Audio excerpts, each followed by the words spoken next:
You can't download them. You can just listen to You them, can right? listen to it. You can just listen to them. But that's Jevon Jackson, Jevon Jackson on Mixcloud, and we'll get into it in just a second.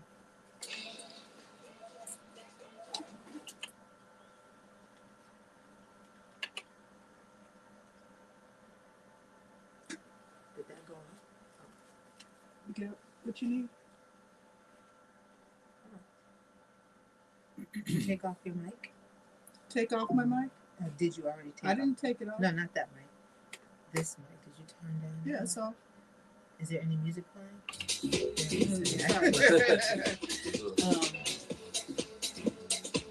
Okay, yeah, I'm gonna check and see whether or not I try to use the mic if this doesn't pick up. Okay, good. Hi, I'm good. How are you? I was nervous. I wouldn't see you.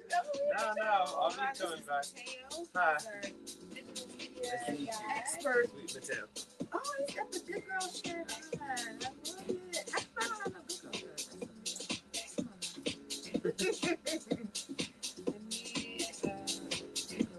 All right, I'm gonna get started. Okay. Do you need my help with, like, I don't know, any audio? What's up, everybody? Okay. I am. All right, guys, we're here again live with the Vintage House Show, and with my very special guest, Jevon Jackson. Y'all know him, and if you don't, you should. Right now, I don't know if our Facebook audience can hear it, but we're playing a really sweet mix, Jevon's mix on Mixcloud. It's just awesome. So if you don't have it, you should go to Mixcloud, and I think you have a few up there, yeah? Okay, good. So you can check them on Mixcloud. You got anything on SoundCloud? Or you just use Mixcloud? We gotta talk about it. All right, I'm gonna bring down the music here so we can get into it. All right, here we go. So, I'm talking to your mic so I can see if I can hear you. Hello. Boy, what a mellifluent voice you have. You have a voice for radio. You know, I wanted to do radio when I was a kid. I could see that. You've got a great voice. Thank you. What's up, everybody? We're here with Jevon. We're going to talk about all things house in Chicago. It's been a very busy month. Today is October 1st. So we're officially done with summer, but it doesn't feel like it in Chicago. It's the year 2025, October 1st. And I think a couple of days ago it was 80 degrees. Do you remember that? Yeah, global warming at its finest. Global warming at its finest. Okay, do y'all believe in global warming? Hey, Monique. I ain't seen you in a minute, girlfriend. I do believe in global warming. Climate change. Climate change is real. I believe in it too. I'm supposed to be going to Key West in a few weeks for my anniversary, and the weather looks like it's going to be underwater. Key West eventually will be in the ocean, but I hope it waits at least a few weeks so that I can get down there. I hope it waits much longer than that. So anyway, Jevon, thank you for coming. No problem. Yay. Jevon is wearing our Good Girls t-shirt, so shout out to the Good Girls, DJ Lady D and Hannah. You and Lady D go back. Yeah. Tell me about your friendship. So she's like my big sister, basically. Yeah. Like she, we've been working together and been in this industry together since pretty much the early 90s. Yeah. We lived together, and another friend of ours. Okay. Mel Hammond. Yeah. And we all lived together. Okay. Down on Green Street. It's less. Mm-hmm. Green Street. Yeah, next right there, Green Street in Randolph. So that was I think Derek lived down there. Did y'all all live in the same building? Derek lived in the same building. Derek lived above us. But he moved out before I got there. Yeah. From Fresh Meat Records. I feel like that was a lot going on in that building down there on Green Street. I think now in the lease it says you can't be a DJ or a musician. You guys, you ruined it for all of the lessees afterwards. That was good. So, I consider Jevon you're kind of like in that second generation of house music DJs, like folks who started like late 80s, early 90s. Would you consider that a fair assessment? In kind of the big picture? Yeah, in the big picture of house music in Chicago. I kind of consider myself like third, fourth generation. Well, there's some like high school generations, like every 4 years. Well, I think of the first generation is like 75 to 80. Yes. And then the second generation. 75? You go back that far?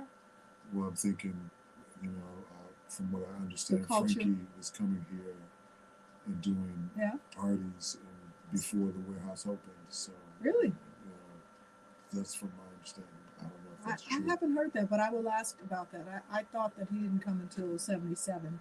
You know, I heard that he came a couple times before Okay. and tried it out and figured out some things. So it Interesting. wasn't like, I don't think he was coming here regularly or We'll have- anything like that. We're gonna. That's news. We'll have to fact check that. Did Frankie come here I can before only tell you what I 77? heard, so I don't know if it's true. But So- I consider Yes. I consider 75 to 80 like the blueprint, Okay. and then 80 to 85 like the foundation, Okay. and then 85 to 90 time. as the like kind of it getting legs, Yes. and then as a professional I come in 90 to 95. But I Okay. started DJing in 83, 84. Okay. So you were DJing back then, because Mhm. when I was doing my little stalking, it has you coming in like late 80s, 1990 with your first residency. Mhm. Red Dog. Was that your first residency? Actually, I did a little short stint at a place called Dejois. I remember Dejois. It was like on the North Loop area, right? Or sort of the North Shore. Mhm. Yeah. I played at a place called Gotham for a little bit. I remember Red that Dog place was too. the first place I didn't know. We got to talk about that. So before we get there, you grew up in Chicago. Mhm. What neighborhood were you from? Washington Heights. And Washington Heights, define that for me just geographically. Really 103rd and Halsted Mhm. to 103rd and Vincent's, from, Mount Vernon Park is over there Yes. as well, Uh-huh. like 107th, and then you got back towards, 99th and Ashland and Right. Vincent's, Okay. that area. So up to like 107th to 103rd. You know, Really we 99. grew up in the same neighborhood, basically. I've heard that. That's what I went to you- Mount Vernon Elementary School. Okay, yeah. I played basketball. 10540 South Morgan. Yeah, see, I played basketball a lot at Mount Vernon Park and a lot of breakdancing at Mount Vernon Park. Yeah, I was there for day camp every single summer. Mhm, I went as a little girl, and then I was a camp counselor, and mhm, Jackie Robinson, Little League, my brothers. mhm. We spent a lot of time at Mount Vernon Park. Shout out to Mount Vernon on the south side. And Percy Shout out. Julian right there. Percy Julian. They Mhm. built that while I was going at school. Okay. There was there was an interesting era. So you grew up in the 70s, 80s. 80s. I was 80s, born baby. in 72, so Okay, so yeah, you were a little kid. I started high school in 86. Right. So you were like a little kid in the 70s. Mm-hmm. So that was an interesting era. What was happening in that neighborhood at the time. Mm-hmm. When we moved there in '69, it was changing. There was all the real estate duping all the white people to move out to the suburbs and upselling the houses so we could finally get out of places where we had to live and expanded. So they had the Willis wagons at Mount Vernon. Do y'all know what the Willis wagons are? Anybody heard of that? Get closer to the mic. Get closer to the mic. So you're talking to me, Celeste, or my brother? Okay, they can't hear you on here. So he's got that soft, DJ voice. That's the problem. So this mic is really for the radio. This mic is for you. Oh, okay. Yeah. But anyway, yeah, it was weird. We went to Mount Vernon, and there was overcrowding because they forced all the kids, like for outside the area they should have been going to go to one school. And there was an influx of a lot of people moving to the neighborhood with young kids. Was Marcus Garvey not there yet? Marcus Garvey was built after I started there. So that was like 1972, 70. I think it was 72. No, yeah, Marcus Garvey was 72, I think. Mhm. 73. Because I remember this. We're really aging ourselves, but who cares, right? Hey, what's up, Mortimer Snurd? I love you. I think 5th grade, that was 1972. So yeah, 73. And the reason I know that is because half of the class went over there. So if you lived for a certain point, like from 105th down, Mm-hmm. You went across Halsted to go to Marcus Garvey. Yeah. Did you go to Marcus Garvey? No, I did not go to Marcus. Where'd you go to school? I went to a few schools. I went to Holy Angels for a little bit. Oh yeah. And then I went to a school called Faulkner. Faulkner, I've heard of it. And then I went to a school called Hinton Academy. Okay. And that's where I graduated from 8th grade. Okay. Well, that's great. And then where'd you go to high school? I went to a few different others. Oh boy, here we go. I started at Luther South. I spent a year at Thornwood in South Holland. Okay. And then I went to Double E. And then I went to Dunbar. Dunbar, all right. I graduated from Dunbar. There you go. So why so many schools? I got a little trouble. So you were just trying to find a place that fits you. If that's what you want to call it. I think that is what it is. You know, when you got to find the right environment for different personality types.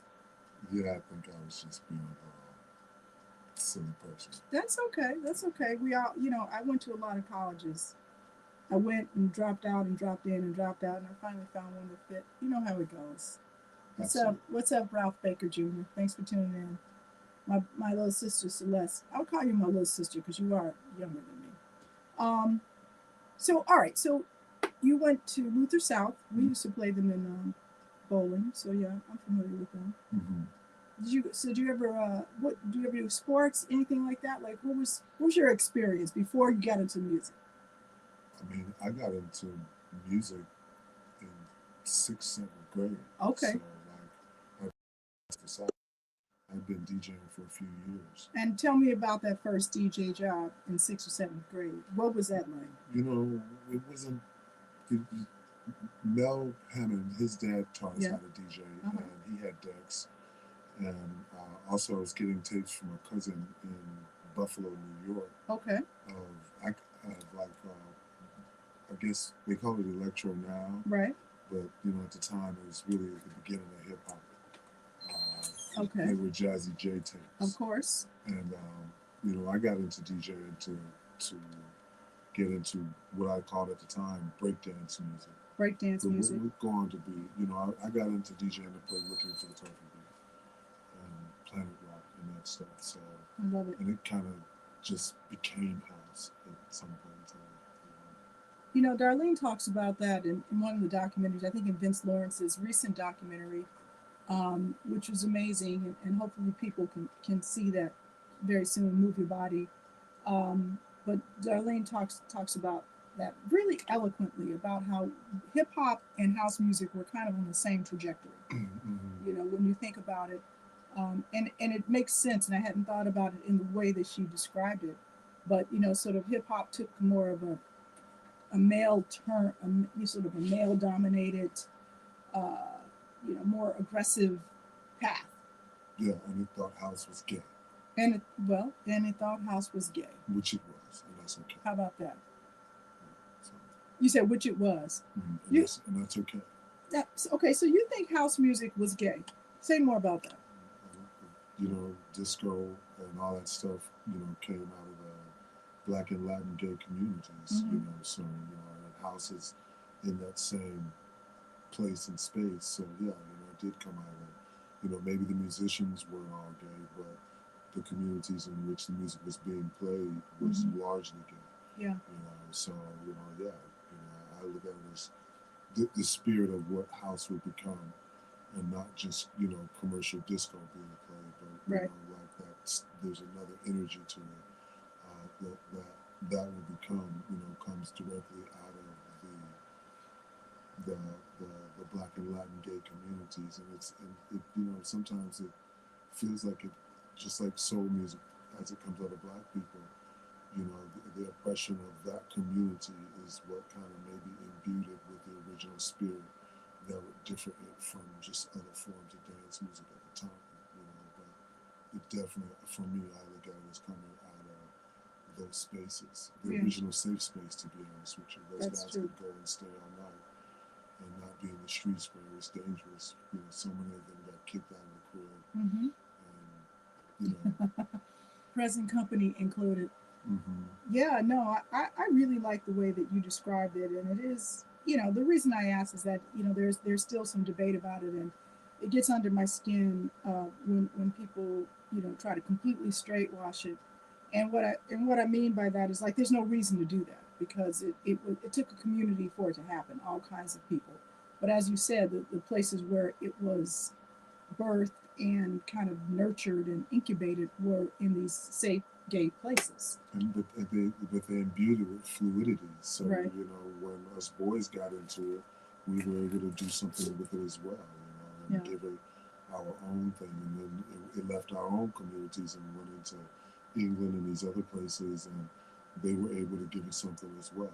So Hmm. like if they imbued it with fluidity, so it's not static, it's always moving, Yes. and it's always changing and growing. So and it allows itself to work with all kinds of different forms of music. So Hmm. I've heard all kinds of house stuff. Everything made house at some point in time. So What do you think of that? Like when I just want to hear your opinion. So everything made house. A lot of songs from the '90s and '80s are getting a new look. You know that we enjoyed. What? How do you feel about that? you know, personally, I want to move forward. Yeah, You know, I mean, everything comes back around. that's true. When I started professionally in the '90s, everything was about the '70s, Hmm. and it was all getting a new look. And then over Hmm. the last 20 or 30 years, we've gone back through the '80s, and now we're here in the '90s. Hmm. And I'm okay with it because that's where it is and where it's going to be and how these things work. Hmm. Just personally, I'm always wanting to move forward musically, and learn from the past and get what we can and understanding from it, but kind of eyes moving forward musically. Yeah, So I'm not always a fan of looking backwards sure. and remaking stuff and this, that, and the other. Right. But if I hear something good, I'll play it It's and good. I Yeah. can like it,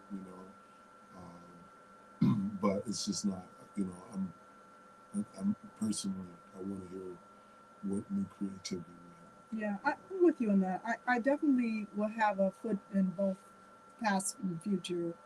I have. mean, in past and future. But one thing I think is right is that some music is timeless, Hmm. and that you're gonna hear it. You can hear it now. You can hear it 50 years from now. It's still gonna be good because it was just a piece of art. Hmm. Hmm. That has survived, and I think there are a lot of tracks. That no matter when they were made, they are going to be timeless. Hey, Don Joy. Um, One thing that I think is interesting is a lot of people are going back to wax. So Hmm. we're seeing a lot more like I do the Good Girls. We do a wax party with Slow Mo with Kristen Cobb's group. The Vinyl Bar. More and more people are bringing out the records again. Good for them. Well, when you started, you were playing records. Yeah, I played vinyl for a long time. And talk about. I want to spend a little time. We talked about this earlier, but spend just a little bit of time talking about Charles Matlock said you are channeling your alter ego, J. Lo Talker. They just look at glass guy. He said the edge of the looking glass guy. Yes, that is Charlie Matlock. Thanks for watching, Charlie. So what were your first pieces of equipment that you bought to play on in mid, whatever you started? Uh, in Christmas of probably 1983, Yeah. I got a Newmark DM 1100 mixer Okay. and a pair of Akai straight tone arm turntables with Uh-huh. no pitch on them because my parents didn't understand The what I pitch was saying. idea. Right. They didn't even understand why I needed two record players. Oh my goodness. But they gave you a mixer. They got you. They understood there was some connection. In 1983, that was a $200 mixer. Yeah. That's $700 in today's money for Wow. an 11 and 12-year. And Wow. I'm so grateful for my dad for that. Yes. And I know my mother cursed him out like that too. So that was really nice. It is something that we talk about with another distinction between often house music and hip hop is that in not every family, I will say that, but in many families, what's up, Miko? In many families, people bought equipment for their kids, or they were in circles where somebody's mama bought some equipment so I could borrow yours. You know, there was investments in their children's talent. Yeah, yeah. I actually played the drum before I got the equipment. And, Yes. and I remember my dad like, "What? You just got this drum? What is this? This DJing thing?" Yeah. And my mom hated it. So That's great. That's great. So you had these turntables without a pitch control. How did you mix without pitch control? I had to learn to mix through BPM. I had Okay. to BPM everything. And tell folks who are watching and listening what that means. The beats per minute on the record. Okay, so you would listen to it and you would time it? I would count 1, 2, 3, 1, Yeah. 1, 2, 3, 2, 1, 2, 3, and at the end multiply it by 60. Yes. And that was the BPM. And yeah, you know, if a record was 117 BPMs, your next record would be either 116, 117, or 118, maybe 120. Right. But you had to manipulate the platter. The actual platter while you're playing it. So interesting, mixing without a pitch control at all. And a straight tone arm. And a straight tone arm. Wow, that would be very interesting. So, and where did you do this? You know, mostly in my parents' basement and at Mel's house. Mel Hammond. Yeah, he could. Where's Mel these days? Did he pass? No, he didn't No, pass. he's good. He's somewhere doing something. Okay. I didn't want to kill him. Sorry, Mel, if you're watching. No, he's still alive and kicking. Oh my goodness. All right, so he's having trouble hearing you. I'm going to try to get us closer so we can hear you. So okay, Mel was also instrumental in that one of the ways you seemed to be exposed to house music was through tapes. So you got Frankie Knuckles tape. I got Ron tapes and Frankie tapes. Mel would bring me back. He went to the music box. I'm too young to have gone to the music box, but he was going as much as possible, and he was bringing back tapes. Okay. And I had another guy who lived down the block from me, Frank McClintosh or something like that. And he was a power plant guy, and he had all these Frankie Knuckles tapes from the power plant that I would dub up with his. And those were kind of how I got to hear Ron and Frankie, and some of Andre Hatchett. Yeah. And some of Mike Izubuku, and then there was some Mike Winston tapes in there as well. So, you know, like I got to hear what those guys sounded like. So how did that influence your own sound?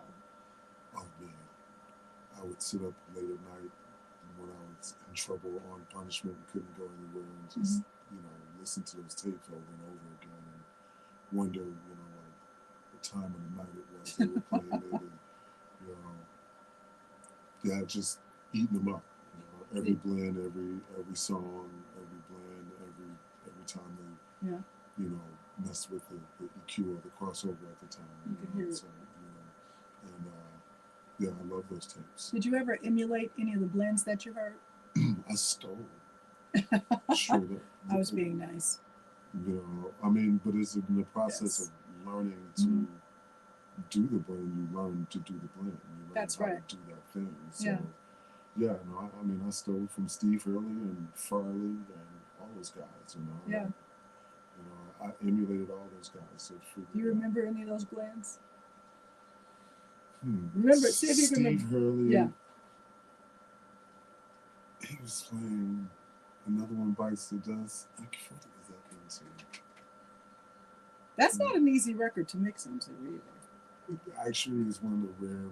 I feel like it was a BMX mess up. Like, like he messed up the blend and then stopped it there and started it over and forgot to edit it out. And it still was great. Yeah, no, Steve Hurley was a fantastic DJ on WBMX. Yeah, that's right.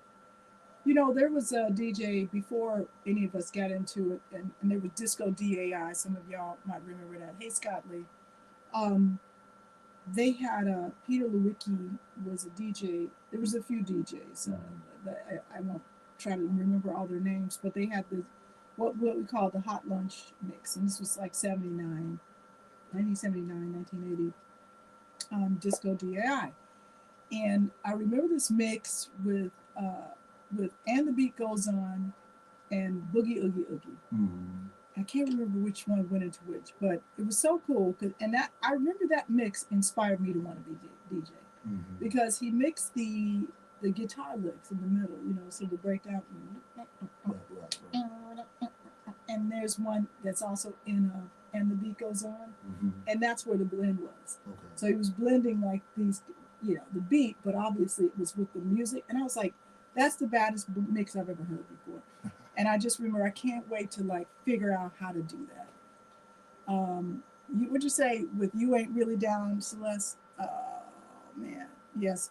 Preston Shank said, "Where can we hear some of these tapes? Hmm. Do these tapes exist anywhere? These early tapes of Frankie and Ron and You know, Steve, there was a etc.?" website that popped up in the early '90s, Mhm.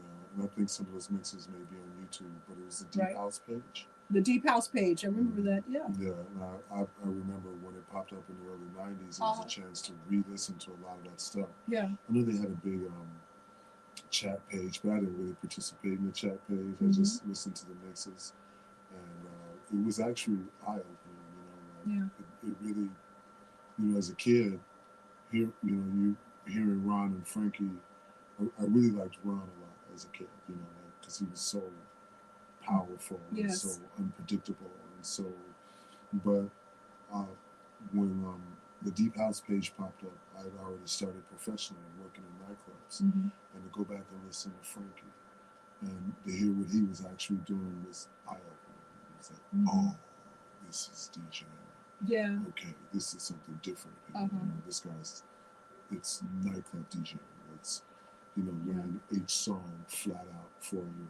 Yes. He's not trying to get anybody to testify or you know, it just seems to be presenting the music. Mhm. Not that one is better than the other, you know, they both serve their purpose, but Yes. I was able to hear what Frankie was doing, you know, because he was really coming from a different place, maybe than Ryan, you know, like coming from New York and that nightclub scene, Yeah. and how he presented music, you know, so like I love that when that Yeah. popped up.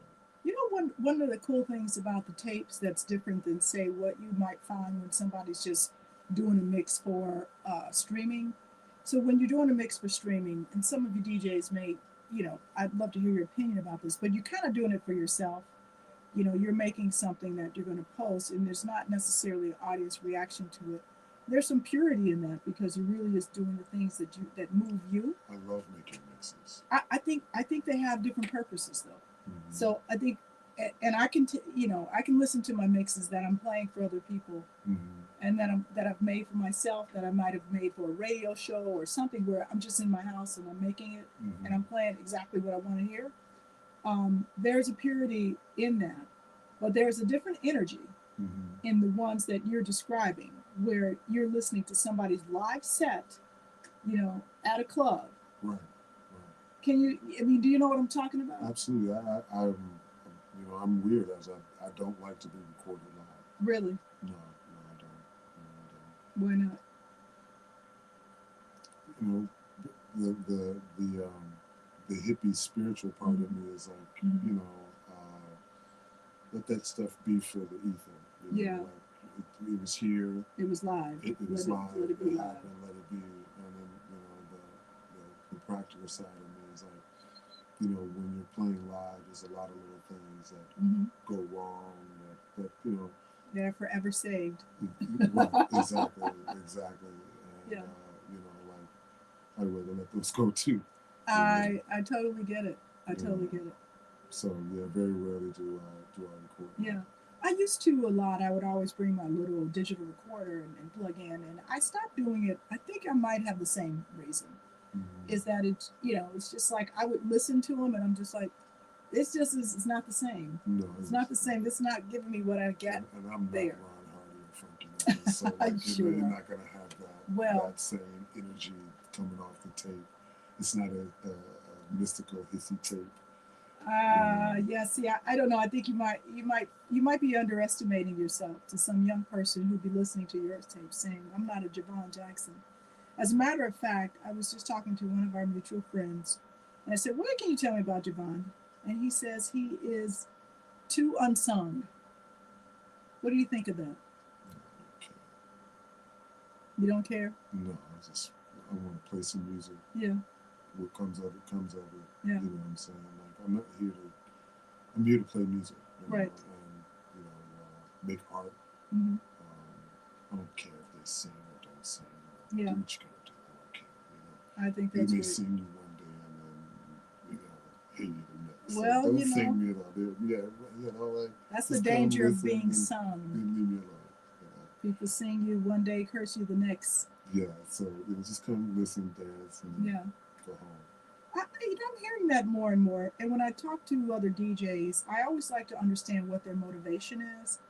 And what I mean by that is, you mentioned the word profession. So that when you got in this profession, and you see it as a profession, and some people see it as, I see it as, it was, a job for me for many years, and now it is more of an artistic outlet that I get paid for, but it's not.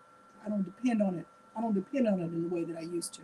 Well, I absolutely see it as an art first, Yeah. and then a craft, and then a profession. Mm-hmm. I do it. I DJ for me. Yeah. I try to put songs together and do all this stuff with context and blah blah blah, yada yada yada. Mm-hmm. And I do all that because it's what I like to do when it comes to everything I've learned over the years and DJing, applying all that. But as a craft, it's that's when you're kind of doing it for other people. Mm-hmm. So I try to. I start with me, but I try to make it palatable so that people can dance to it. Mm-hmm. Mm-hmm. And then I want to get paid for it, so that's what makes it professional. That's important. That's the professional part of it. So, yeah. And how you do your business, and even how you work. Mm-hmm. Being show up on time. Being careful of the sound. Yeah. And, that kind of stuff. Yeah. I have a DJ question for you. Mm-hmm. If a DJ plays before you, and they started late, do you expect them to play over or give up part of their time? Just there's lineup. There's people behind you too. What are your thoughts?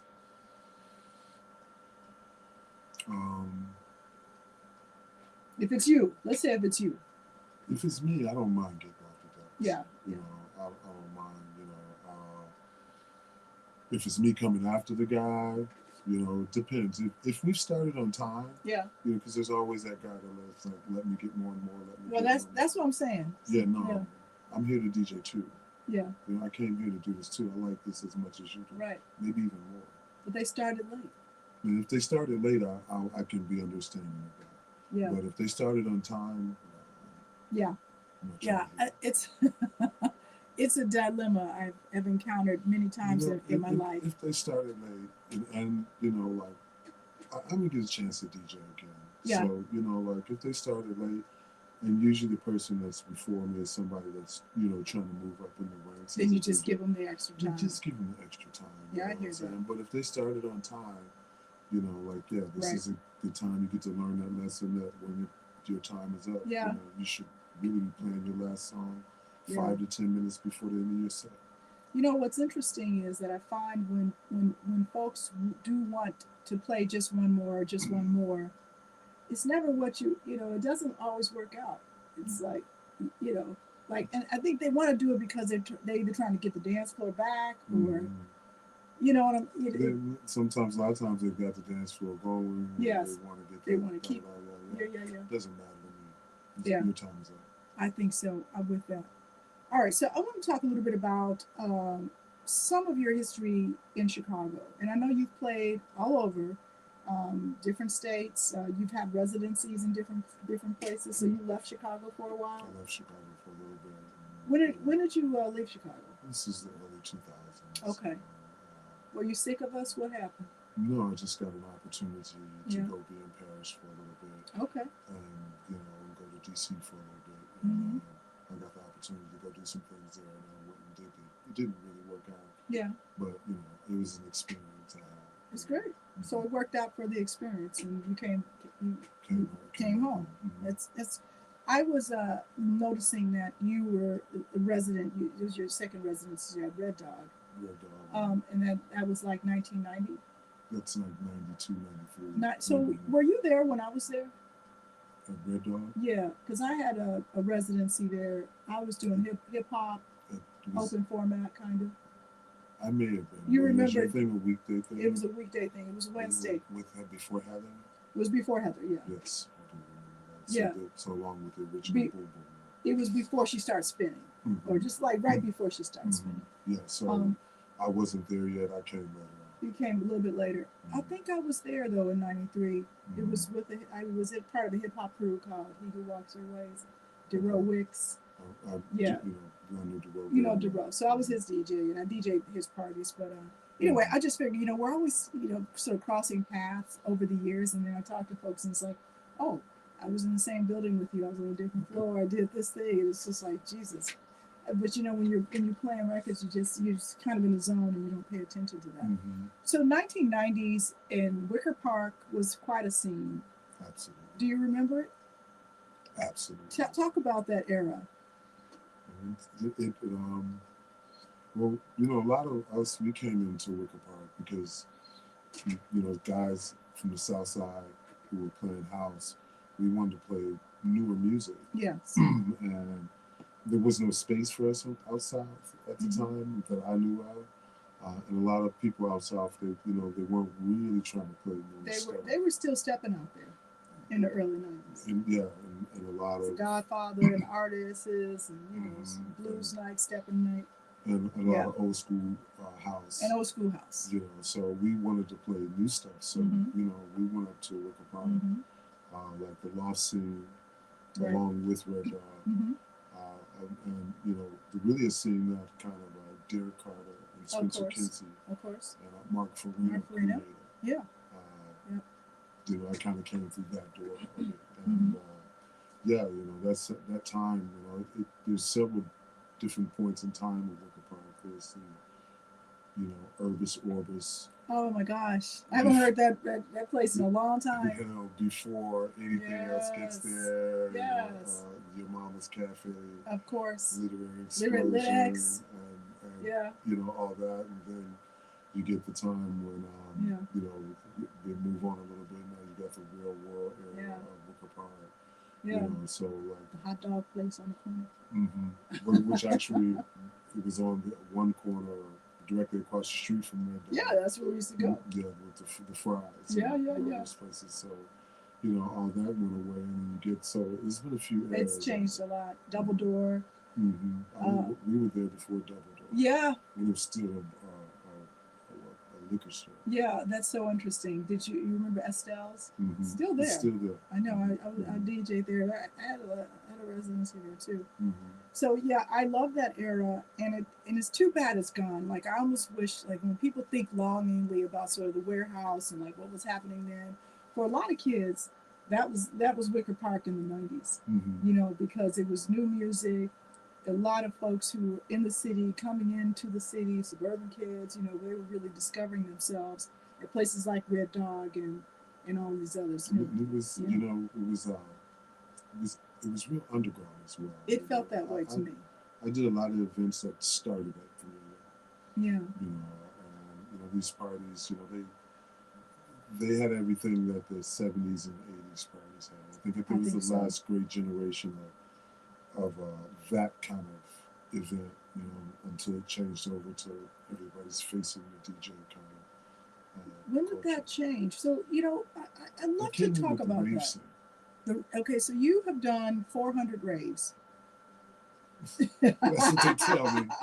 That's what I read. You did over 400 raves. That's what they tell me. And so the rave scene, I don't remember people standing with their phones looking at the DJ. But they were facing the DJ. But they were facing the DJ. It was the first time when I first started playing raves. Kids were facing me. Did that freak you out a little bit? It did. I was like, what's going on? Why they staring at you? Yeah. Like, what is going on? But, yeah. Because I'd grown up in our spaces where, everybody danced and jumped around and spun and where you weren't pop, dip, and spin. You were just facing each other. You weren't facing the DJ. Sometimes I didn't even know where the DJ was. Yeah, we were often like in a nest somewhere where people couldn't look at you. Exactly. So the back room, you could only hear what the DJ was doing. So it wasn't so much, but the rave scene kind of turned it into a little bit of rock and roll. Yeah. and put us on stage. I appreciate you pointing that out because that is something that I often wonder. Sort of, when did people change from dancing with each other to staring at the DJ? Mm-hmm. I mean, I don't mind it. I mean, it's changed what we do. Sort of, at least for some of us, like, you feel the need to kind of perform a little bit because people are watching. Mm-hmm. Exactly. And it's become kind of a spectator thing in addition to a dance party. And I'm more animated as I get older, so it's sort of natural for me. But there was a time where DJs weren't dancing; Yeah, they no, were just I, focused. I miss being up and away Yeah, in a DJ booth. yeah. I miss that a lot, actually. But cat's out the bag. So. The cat is out the bag. It's a new day, DJ. So just be ready to perform. A lot of dancing DJs out there. I mean, people who even get like I think Dave Morales. Somebody had Chosen Few. You come out from behind the DJ booth, you come out and dance, and while the record's going, I'm like, it's a new day. I like it. It's all good. It's all good. So, rave parties were predominantly white kids. Yeah. So, how'd you cross over into from house to rave? What was that about? It really was a crossover from the loft scene to Okay, the loft scene. because a lot of the same people who were promoting the loft parties became rave promoters over time. Yeah. And there was a lot of cross pollination. And ravers did come to the loft parties, and ravers did come to the nightclubs. The older ones did. So there was just a lot of cross pollination at that time. So I was able to play the nightclub scene, the loft scene, the rave scene. I'd play at the nightclub until 2 or 4 or 5, and then leave and go play the rave. Yeah. And then after that, playing after hours. That's a lot of DJing for one night. Did you? How'd you stay awake?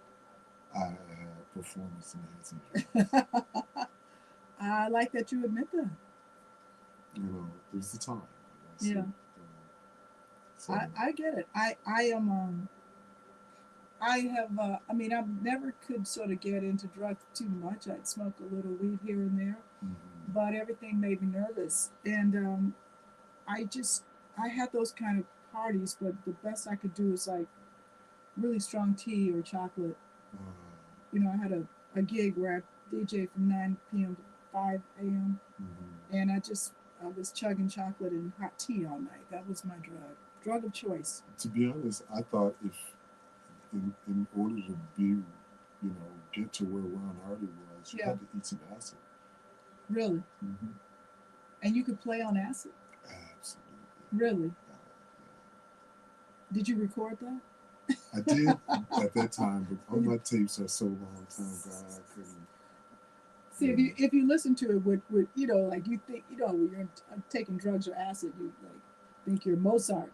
But if you play the tape, I came back and I was okay with the tapes. Okay. But I practiced. You are a practicing DJ.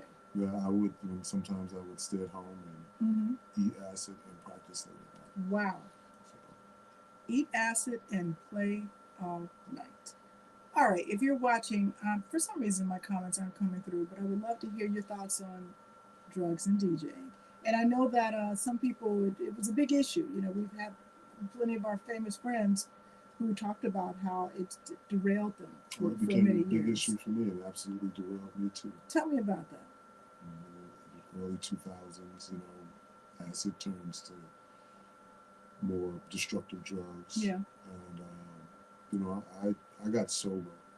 I stopped even doing drugs and drinking in 2001. Okay. And it did derail my career. You lose a sense of self-awareness. You lose just everything, and you start stepping on people's toes, and it absolutely derailed my career. What made you change your tune? I was losing everything. Friends. People didn't want to hang out with me. People didn't like being around me. And I was losing gigs. And I woke up one day and was like, this is not good. It was my personal rock bottom. Which may be higher than somebody else's. Absolutely. But it was my personal rock bottom. Yeah. Well, congratulations. Yeah. Listen, congratulations for acting like a normal human. I think the congratulations is more about, being awake to your good and being awake to your talent and feeding it appropriately. We'll see. Well, you've done that. I Mhm. think you're an amazing DJ, and clearly a lot of people feel the same way. That feel like you should be more sung, and I agree with you. If that's not something that is your aim, Yeah, I just I like DJing. I yeah, want to make people dance. yeah, I want to experiment with music yeah, and make people dance. And it's dance music, so like that seems like the first rule of it. Make that's people right. dance and maybe apply some art to it. Maybe give something to somebody who needs it at that Mm-hmm. moment in time, or maybe help lift the people when they need to be lifted, or 100%. that thing. What art is supposed to be for. Yeah, and you do that. You do that. So, I love the way you play. I love the way that you bring such study into it and practice, and you're very you curate your sets, and it's not something that I can do very easily, because I'm so I don't know what I'm going to play till I get there. I actually practice just playing off the cuff as well. Yeah, yeah. I think it's handy to be able to do all this I'm stuff. sure. It's all they're all just tools. Yeah. Speaking of tools, there are a lot of AI has crept into the music world. It's crept into everything, such that it can help you to create songs. It can what are your thoughts on AI in house music? Personally, I have no use for it. No use for it. No. No. We get it backwards. Yeah. Robots are supposed to be building our cars, and we're supposed to be making art, not us building the cars and the robots making art. I have no use for AI, Mm-hmm. not in art, and I'm not checking for it. I'm not looking for it. I know that at some point in time, I know it's already all around me. Yes. And the best I can do is know how to see it and know Right. the difference between it and the real thing. But art is what makes us human. Absolutely. Yeah. And so like everything else with eating, procreating, all that stuff, we're just animals in a lot of ways. Mm-hmm. It's art that makes us human. Yes. Yeah. The, so like why would I want the non-human making art? Yeah, I agree. We're talking about AI and house music. If you have an opinion, let us know. I do think that technology, AI is a slippery slope on the technology spectrum, right? Mm-hmm. So, 2 years ago, whatever, 5 years ago, we started talking about, using the sync button. Mm-hmm. And is that a whole thing? And I was listening. Jazzy Jeff was like, nobody cares if you're using the sync button. And I was like, I care. I'm like, it feels like automatic pilot to me, and it takes away, so much of what I try to do as a DJ if somebody's doing it for me. And I feel like with each blend that you pull off, yeah, you get more into it. Exactly. So it's like you're getting hotter and hotter because of what you're doing. So when you turn on the sync button, you're kind of taking that away. But they say that they're doing other things with their time when they use the sync button, such as selecting great songs. I can't call it. Yeah, hyping the crowd, dancing instead of DJing. I don't know. Obviously, I have an opinion. No, I agree with you. Listen, people are going to do what people do, but I do think that it is a part of the artistry. Like as a house music DJ, to not blend records and to allow a machine to do that for you, like kind of what's the point? Right. And this woman, I saw. This was before I understood sync.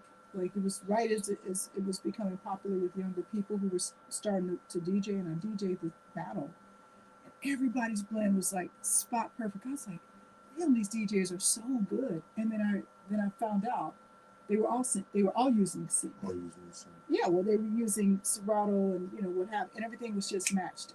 Mm-hmm. And so they were. This one girl was like, "Oh, it's just a hobby." I was like, "I get it. I get why you said that because it didn't take very much work. It's just like I turn on a button and I just, do this." And so I'm like, this is like color by number. Okay, I get it. Yeah, a lot of hobbyists. It becomes a hobby for folks. So no, I'm not impressed by sync DJs. And I have a friend who's a DJ, and when he was on my, I didn't realize he was learning. He's learning to DJ, and when he was on my equipment, he was like, "Wait, how do we do this?" I'm like, "No, don't turn the sync button on." He was like, "Well, I wouldn't know what. I mean, well, what do you do?" I'm like, "You just match the beats. Just use it. Match it, and you can actually look at, like, it cheats you a little bit. It tells you that's 120. Yeah. You do 120 over there, and then just pitch them up, right?" But that was difficult. So even with all that support, it was difficult for us in the beginning too. I think it was. It was definitely not easy. And that's why everybody couldn't do it. Mm-hmm. And it took a lot of practice. That's one thing I do like about wax, though. Mm-hmm. You can't bring 1,000 records somewhere. You can take 1,000 songs. Have you seen hip hop DJs? These cats have, like, Yeah, Jesse De La Pena used to walk around with 13 crates of records. I know, but he ain't doing that now. But nobody's. I mean, and it's difficult, like. Mm-hmm. When I do those slow-mo parties, I'm carrying 3 crates. They're on wheels now. Especially when you play an open format and now you play 3 songs. And, exactly, because I'm like, I don't know which direction I'm going to go in, how Darlene is going to go, what Hannah's going to play. Mm-hmm. So I'm like, I got to have enough of every genre to make a set, or to make half a set. So, but that's what I like about it. I actually had my nephew who, he and his girlfriend, my little bonus daughter, they organized all the music, alphabetized and via genre. Everything is like, and I have over 6,000 records. So it's really like, I go down there and I'm just like, it's like, oh, my vinyl's in the storage space. Feels. You should get it out. Get your vinyl.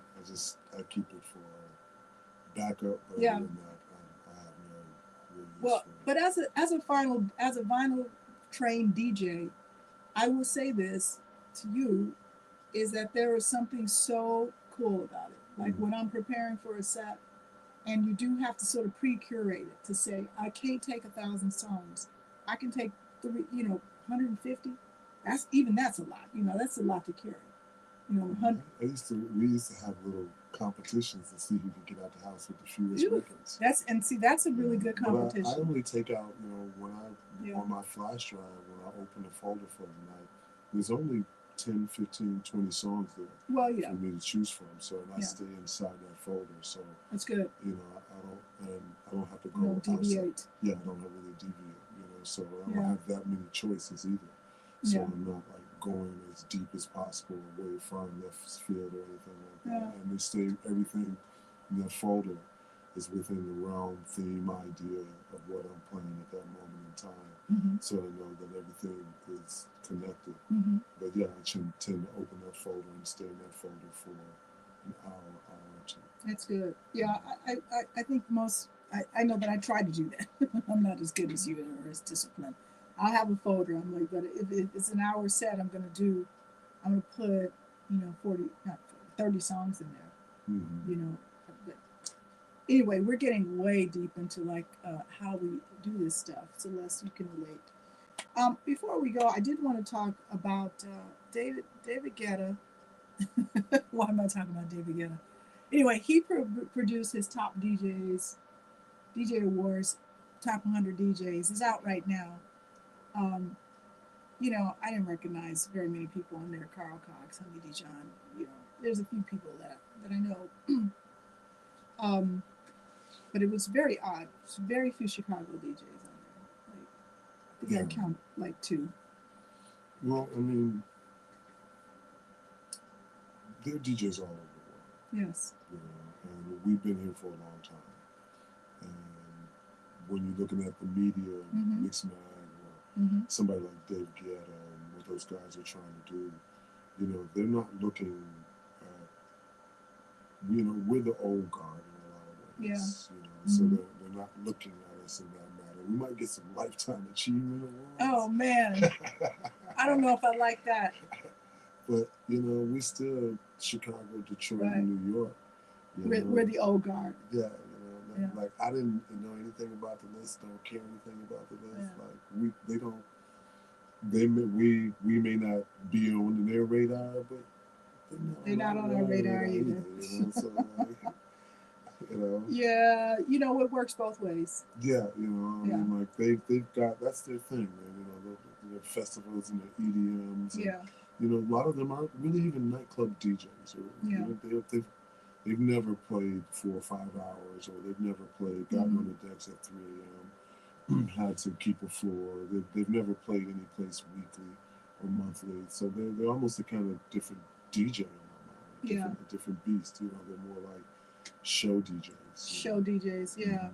I think you're right. It is something that I'm always struck by just a little bit, but I appreciate the way you just framed it. That, Mhm. you know, these are people who see this as the old guard, Mhm. and this is not what's happening in their world. But they're not happening in ours either. So there it is. Um, I did want to give a special shout out to so many folks who are working to honor the people who passed recently. I know you were friends with Lee Collins. I wasn't friends with Well, Lee Collins, you but I knew Lee knew him. Collins. But I was friends with Ron Carroll. With Ron Carroll, of course. And Lee Collins, who recently passed, The Man with a Million Records. They did a very nice article in the Chicago Reader. Chicago Reader just came out with a great article on Lee Collins, another person who was considered sort of unsung, you know, very introspective, deep guy. You know, you're very broody all the time. Every time I would see him, I'm like, is he upset about something? You know, He was just when I like was a kid, focused. You know, like we Mhm. heard of Lee Collins. And, Yeah. You know, people around me would call him like the man with a million records, and Yeah. he was like the next in line from that kind of Frankie Ron, Yeah. all that kind of progression. Mhm. So, and in the early '90s, he had a really good ear for new music. Yeah. He was one of the guys that was kind of on top of it. You know, so Yeah. you know, we lost a big one. I know. I'm so sorry. So sorry, and you know, really send my condolences to Lee's family and to his friends, his close friends. That's a big loss. We also lost Harry Tyner. We talked a little bit about Harry. I don't know if you knew Harry, but there's write up about Harry in the Windy City Times.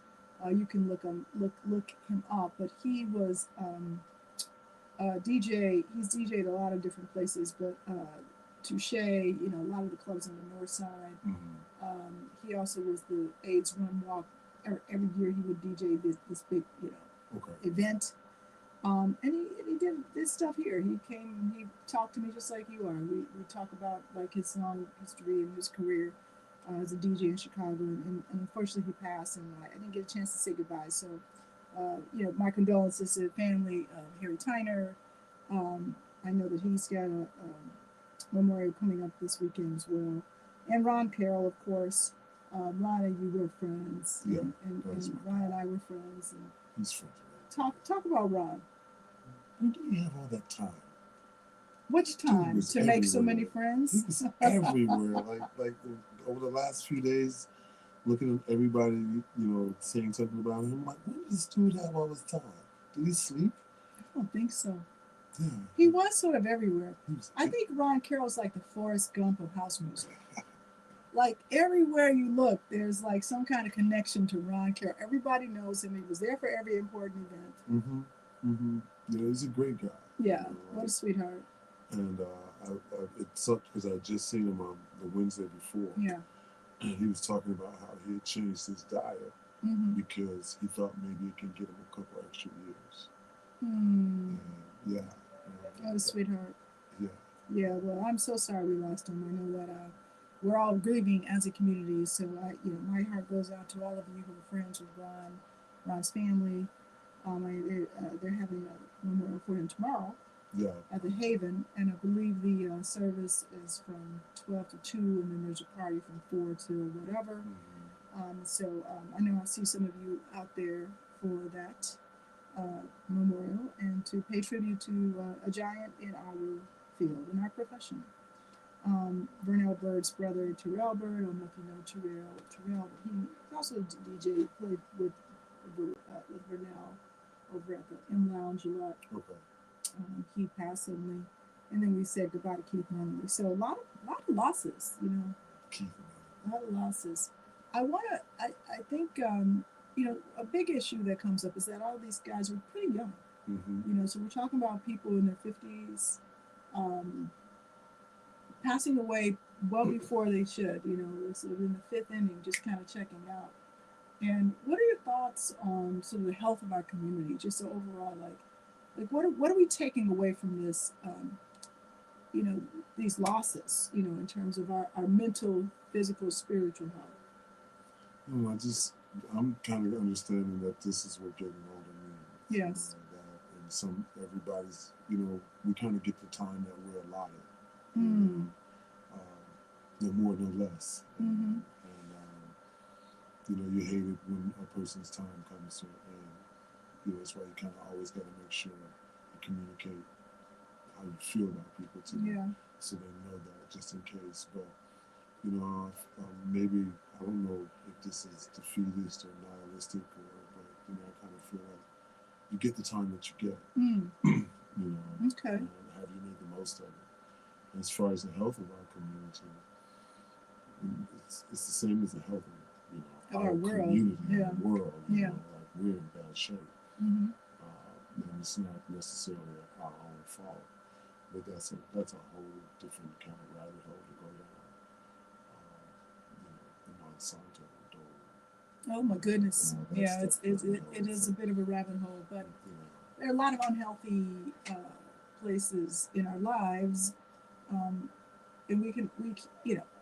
they say sitting's the new smoking. Well, they didn't say that recently. That's an old frame, but I can feel that, because I have a very sedentary day often. I work from home, and I'm on a computer, and I'm on calls all day. I can sit there for 6 hours, and I get up and I walk around, and I'm just like, oof, I'm stiff, and I'm out of breath, and it's about movement. So one thing I will say about, and we're gonna have to wrap soon, but one thing I will say about house music and sort of our mental, spiritual, physical health is we gotta continue to move. I work out every day. So Yeah. Yeah. I try That's to great. Stay fit. What's your routine? Some jumping jacks, some Yeah. push-ups, some circuit training. Just do that. Sometime running, sometime walking. Nothing too serious. I don't go to the gym or anything like that. I just use strictly Body weight. body Yeah, weight, that's great. body weight stuff, and a little bit of to keep muscle. But I try to work out as much as possible. That's great. That's wonderful. I'm glad you're doing that, and I hope everybody who's watching is taking care of themselves too. Movement is important. Watching the DJ is great, but let's start just moving like we used to. Yeah. I want to see people jumping up and down. We used to jump up and down. I don't want to say that. No more jumping up and Blow out the down. knees. Blow out your knees, boobies hopping on. All that good stuff. Anyway, Jevon, thank you for being here. Oh, no problem. Is there anything you want folks to know before we check out about your next steps? What do you want to do that's going to make you happy? After taking production as a hobby for the last 10 years, I've kind of started to take it a little more seriously and release some music. So we're going to see what happens in the next coming year. Awesome. With actually releasing some dance music. I can't wait to hear it. We'll see. Yeah, I will be one of your customers, and I hope everybody else will too. So we're here with Jevon Jackson, DJ extraordinaire, soon to be producer extraordinaire. And if you want to hear Jevon's mixes, you can go to Mixcloud. He uploads plenty of really good stuff. I'm going to turn some on for our radio audience, but for our streaming audience, thank you all for watching. I hope to see some of you tomorrow. And keep tuned in to WNUR 89.3 FM NHD1, Evanston, Chicago. This is the Vintage House on Lori Branch. That's Jevon. Peace.